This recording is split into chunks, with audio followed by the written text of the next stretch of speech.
నిర్మల్ జిల్లా బాసరలో మంత్రి సీతక్క పర్యటించారు. స్థానిక జిఎస్ గార్డెన్లో ఏర్పాటు చేసిన ప్రజాపాలన కార్యక్రమంలో పాల్గొన్నారు. అనంతరం ట్రిపుల్ ఐటీ విద్యార్థులు అధికారులతో సమీక్ష సమావేశం నిర్వహించారు. అనంతరం మాట్లాడారు. దివంగత వైఎస్ రాజశేఖర రెడ్డి హయాంలో ట్రిపుల్ ఐటీ యూనివర్సిటీ బాసరకు వచ్చిందని గుర్తు చేశారు. కాంగ్రెస్ ప్రభుత్వం వచ్చాక యూనివర్సిటీలకు శాశ్వతంగా వీసీలను నియమించినట్టు పేర్కొన్నారు. కాబట్టి మీరు అది గుర్తు పెట్టుకొని ఖచ్చితంగా అంటే ప్రతి దాంట్లో సమస్యలు ఉంటాయి, కానీ ఇప్పుడు మీరు చదువుకొని మీ మీద మా రిమార్క్ వచ్చి రకరకాల కామెంట్స్ కేసులు అట్లాంటివి కాకుండా మన తల్లిదండ్రులు పెట్టుకున్నటువంటి ఆశలకు అనుగుణంగా చదువుకొని మంచి ఉన్నత స్థానంలోకి రావాలని నేను మనస్ఫూర్తిగా కోరుకుంటున్నా. బాసర ట్రిపుల్ ఐటీ అనగానే ట్రబుల్ ఐటీ లాగా ఉండద్దు. తమ్ముడు చెప్పింది ఇందాక ఖచ్చితంగా ఏ స్టూడెంట్స్ అయినా ఇంకా ఇంకా కాంపిటీషన్ ఉండాలి.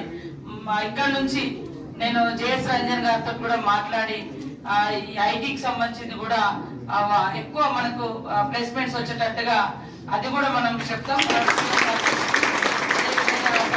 ఐటీ మినిస్టర్ గారు కూడా ఒక రోజు అవసరమైతే ఆ టీం అందరం కూడా ఒకసారి విజిట్ చేస్తాం, శ్రీధర్ బాబు గారు కూడా. సో మీరందరూ సంతోషంగా ఉండండి. సమస్యలు ఎట్లా పరిష్కరించుకుందాం అనే ఆలోచననే మనం చేసుకోవాలి. కాబట్టి ఇన్ని రోజులకు ఆల్రెడీ మా వీసీ గారు రెగ్యులర్గా వాళ్ళతో ఉంటూ వాళ్లకు మానసిక స్థైర్యాన్ని కల్పించే ప్రయత్నం చేస్తున్నారు ఫస్ట్.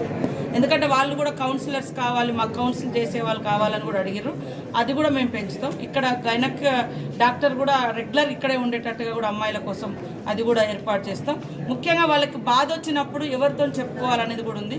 అలాంటి కొరతను కూడా తీర్చడం కోసం మేము మళ్ళీ ఒక మీటింగ్, నేను కానీ వీసీ గారు, తర్వాత కమిటీ ఉంది, తర్వాత కలెక్టర్ గారు, ఎస్పీ గారు, మేము కూడా వీళ్ళు 1 year నుంచి అబ్జర్వ్ చేసినటువంటి ఇష్యూస్ను, తర్వాత గతంలో వచ్చినటువంటి సమస్యలను అవన్నిటిని క్రోడీకరించి ఇంకా ఏం చేయగలిగితే వాళ్లకు మానసిక స్థైర్యాన్ని ఇవ్వగలుగుతాం. ఈ సూసైడ్స్ వైపు వెళ్లకుండా ఏ సమస్య వచ్చినా కూడా వాళ్ళు ధైర్యంగా ఎదుర్కొనేటట్టుగా వాళ్ళకు ఒక మానసిక స్థైర్యాన్ని కూడా కల్పించాల్సిన అవసరం ఉంది.